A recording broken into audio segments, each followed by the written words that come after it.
Hey everybody, Bill Miller here talking about emotional abuse, verbal abuse, and some domestic abuse, or domestic violence, I guess it'd be called. My journey through all of it towards full recovery. I am 7 weeks in now, and kind of what I'm going through today is a couple of things are happening with my business and life, I guess, that are they're really positive, and I want to be able to get excited to enjoy them. One of them being is there's a really good chance that my business here is sold. I've been talking to a guy for a couple of weeks now. I've had to put some stuff together for him, and I finally got the final pieces done today on that, and he said he's still very interested. Unfortunately, the landlord's jacking up the rent for $1,000 a month, which is kind of a shitty move on his part. I think he's a little afraid of the competition, to be honest, because he runs the bar just down the street, and owns this one, the building and land, but leases it out to me, and then hopefully currently, in the near future, someone else.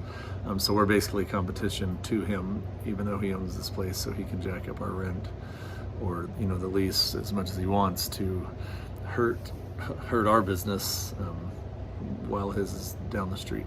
So anyway, that's a little side note, but selling the bar would be an amazing thing. Selling this bar, running a bar with my wife was brutal. A bar is not a place for a relationship to be lived out. My wife and I worked here, she's almost every single day. For a year, we worked here almost every day. Our whole lives just kind of lived out our relationship. We started dating, got serious, got married, went through everything, and now separation, all here at the bar in front of the whole neighborhood, the whole, not the whole town, but this whole area. All the locals, the regulars that come in, every day or 2-3 days a week. They basically have watched our whole relationship. And it's just awkward, like living your life in front of a bunch of people, and they just love to gossip and talk bullshit about, about things that they think they know, or whatever. It's unfortunate, but it is what it is. It was a very, very, very hard, stressful. Caused a lot of tension between my wife and I. So it's one thing, like everyone knows, anyone that's watching any of these videos knows I'm really, I pray every day that my wife and I get back together, that she learns a little bit about how I became an emotional abuser, an emotionally abusive person, and understands that it is something that's very fixable.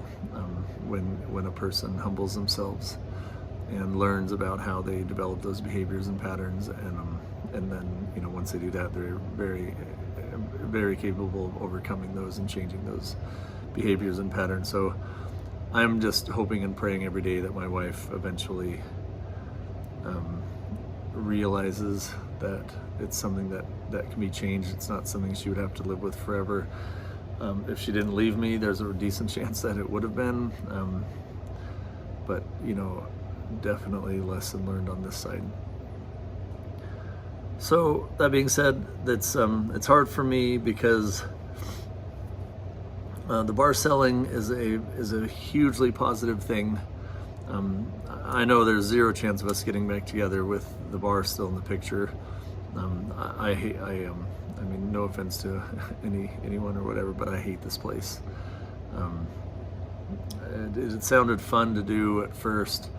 It was a very good price for it. In 2 years that I've had it, I pretty much doubled the price, the value of it. So I'm selling it for about twice what I bought it for. And that's only in 2 years' time, but that's also because COVID. I bought it during COVID, so it was discounted. But I want to get, want to get excited about it. I know it's a little too soon until, I get confirmation that he's going to go through with the purchase. But I want to get excited about it, but it also, like, I'm by myself here. I know it's a step in the right direction. If my wife ever decides she wants to try to, see if working things out is an option, or something that would make her happy. But it's also like, it makes me sad that she's not a part of it. Because it's a life-changing thing for me to be able to get out of here and start my new path, my new journey, and I don't want to do it without her. We talked a lot about, when we sell the bar, what we're going to do next, and I wanted to put her through school. She really wanted to get her degree, and I really wanted to do whatever I needed to do to allow her to not work and just finish up her degree, so she could help people the way she. That's something she's very passionate about, is in the medical field, helping people. And it's very, I guess, disheartening a little bit that that's another dream out of, one of thousands that we've had, that we had together, is, traveling, all the, thousands of dreams you have with your spouse.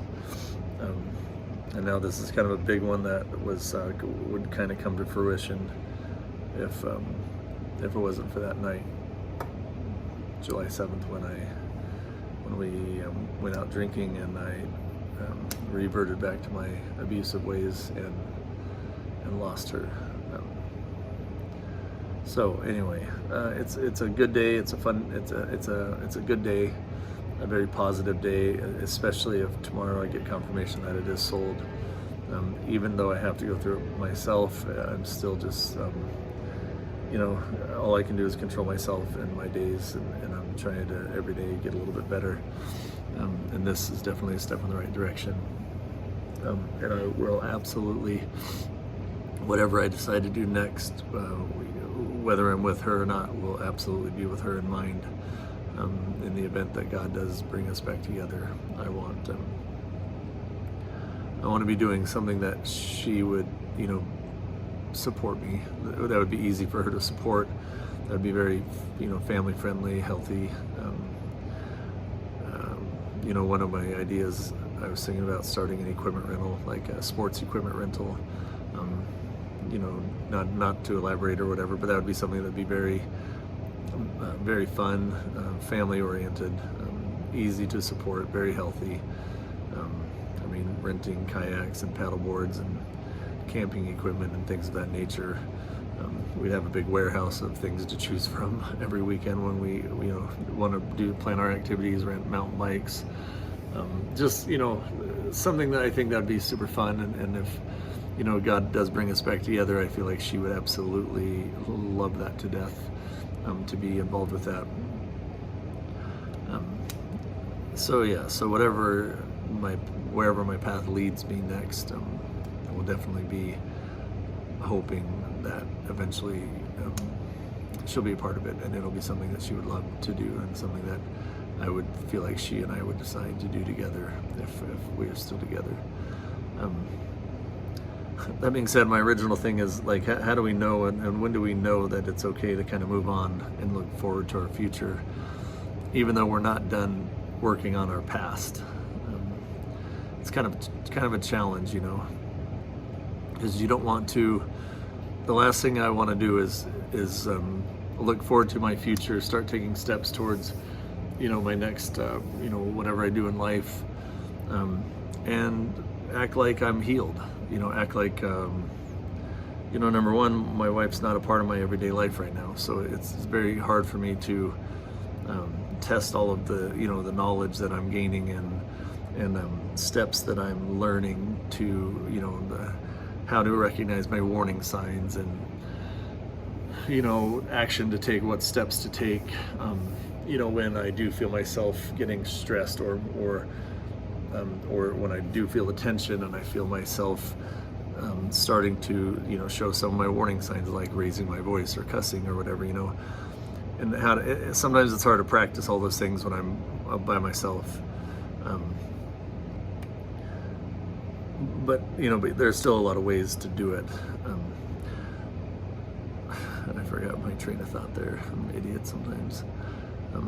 So anyway, that's kind of where I'm at. Is like when I want to move on, but not move on. Excuse me, that's a horrible thing. I want to be able to look forward to my next step once I get out from underneath this piece of shit. And I'm definitely going to make sure it's something that she would approve of and love to do, and just in case I do, God does bring her back to me. But I also want to make absolutely certain that I don't get lazy and start thinking that I've got everything figured out for my past, because I have a long ways to go with that, and that's very, very important. I can't even tell you how easy it would be. For one, I've done it before. To feel like you've got it all figured out, so then you kind of stop and you go on and you just go right back to the person you were before. It's so easy to do. It's absolutely ridiculous. You have to be mindful of everything you do, all of your actions, all of your processes, all your patterns, your behaviors. You have to be mindful of all of them. And it's, you have to do that for a long time until all of it is just second nature. So even if you do find, like things where it's okay to move forward, it's good to move forward. It's good to feel good about yourself. It's good to, gain some self-esteem. It's good to be proud of who you are and the things that you're overcoming every day. As long as you don't forget where you came from and don't think that you got it all whooped at this point. For me, it's 7 weeks, like I said. I don't know. I know Austin James, the guy I listened to on YouTube, he said at 4 years, he still told someone that he'll never feel like he is completely healed. When he made that video, he was 12 years in, and he said, I said that at 4 years believing it, but that's absolutely not the truth, because he knows now that he is 100% healed, 100%. So, but still at 4 years, he couldn't say that. So I'm in 7 weeks. I'm not even close. Like, I'm sure there will be dozens, if not hundreds of things that come up that I will find myself needing to work on, needing to go back. But that doesn't mean I need to live there. I don't need to live in my past.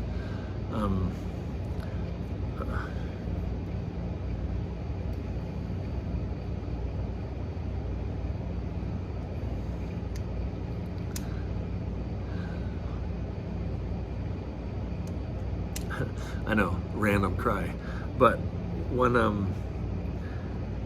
living in my past, that's, I don't need to do that.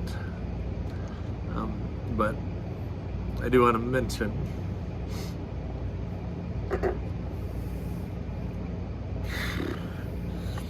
man, I suck at this sometimes, that today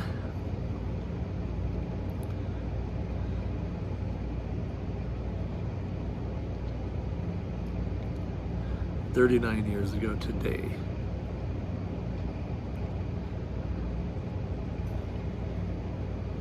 my sister was kidnapped.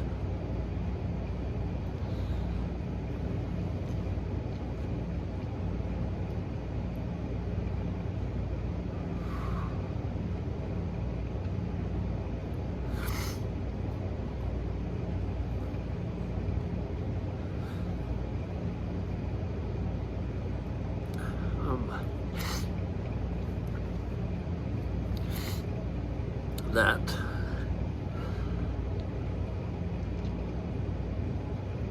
day was the start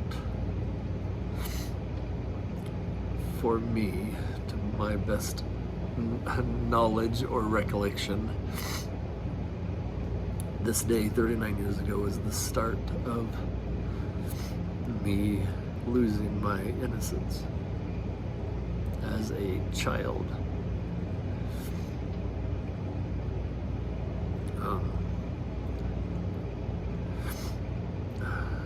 I have 4 kids, and one thing as a parent is you want them to stay kids. You want them to be able to be kids for as long as possible, because once they're not, you can't go back to being a kid. Well, I guess you can. Realistically, you can act like a kid forever in good ways even, but generally speaking, you know what I mean. Once you lose that innocence, that purity as that you are born with, you're born just this perfect human being, and you want your kids to have that for as long as humanly possible.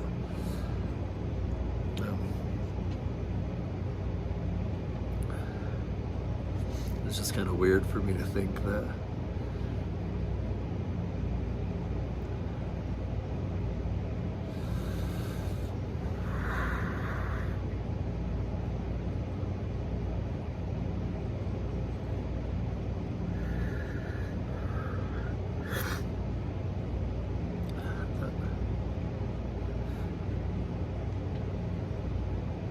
that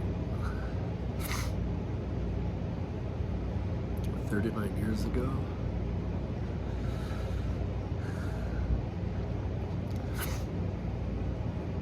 my house was a wreck.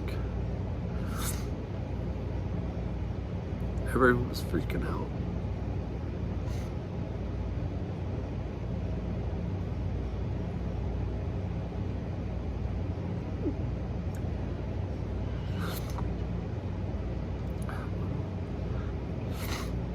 My mom was freaking the fuck out. We're all trying to think of who else we can call, where else she might be.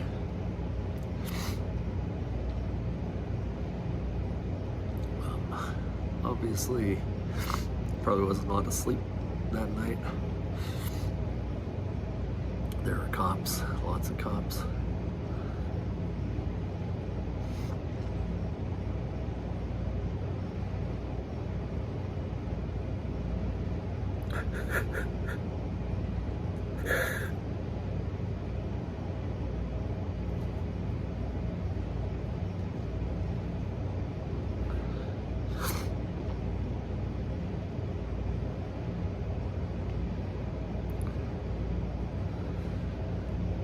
I was scared to death.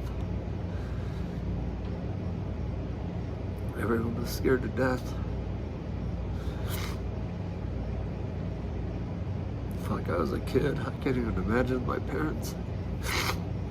I can't even imagine my parents. Fuck. I was a kid. I didn't know what the hell was going on. You're just scared to death. You're watching your parents. You're watching your parents freak the fuck out. Your mom's crying hysterically. The phone's ringing 1,000 times. There are cops everywhere.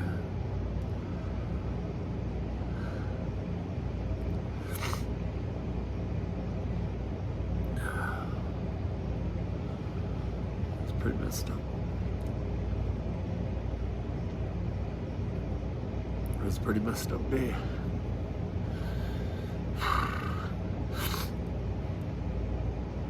A lot of lives got screwed up that day. And here I am, 39 years later, bawling like a baby like it just happened. But it is part of my recovery, is now I understand a lot more. I understand that I wasn't, that it did really, really screw me up. Your little boy, your boy, I know it wasn't long after that I started kind of rebelling. My grades went to absolute shit. I used to beat kids up, bully them.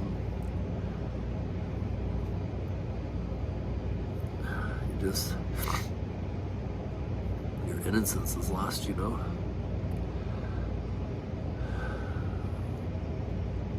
for all of of us.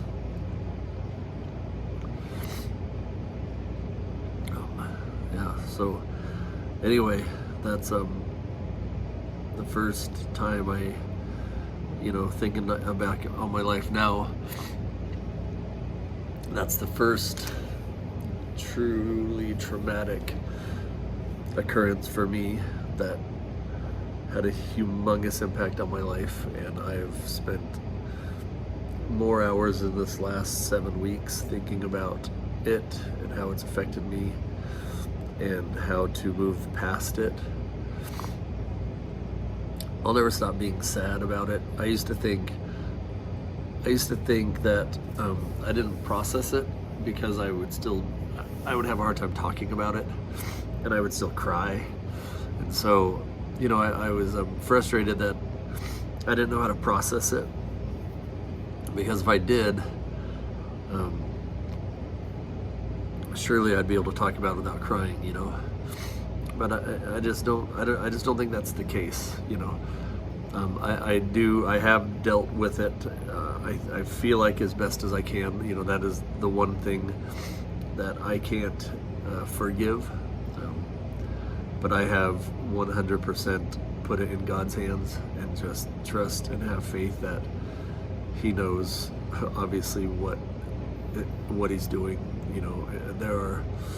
I had a coworker that he had his 16-year-old son got leukemia one day and was dead 2 weeks later. Like, Jesus, mother, but what do?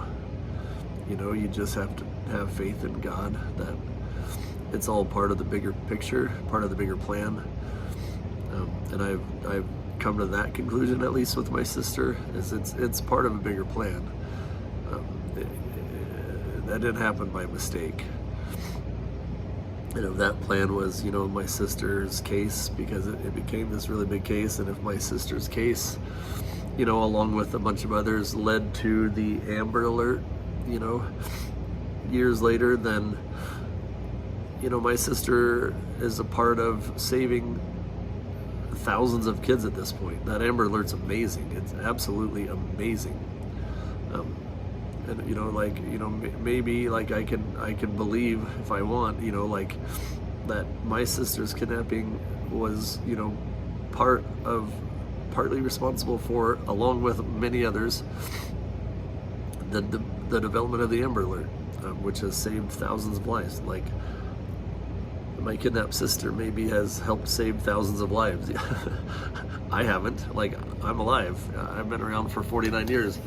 I haven't saved thousands of lives, but maybe, her kidnapping is partly responsible for that. So, that's just part of the, God's plan that I have put that into. But it's okay for me to get sad, especially on this day.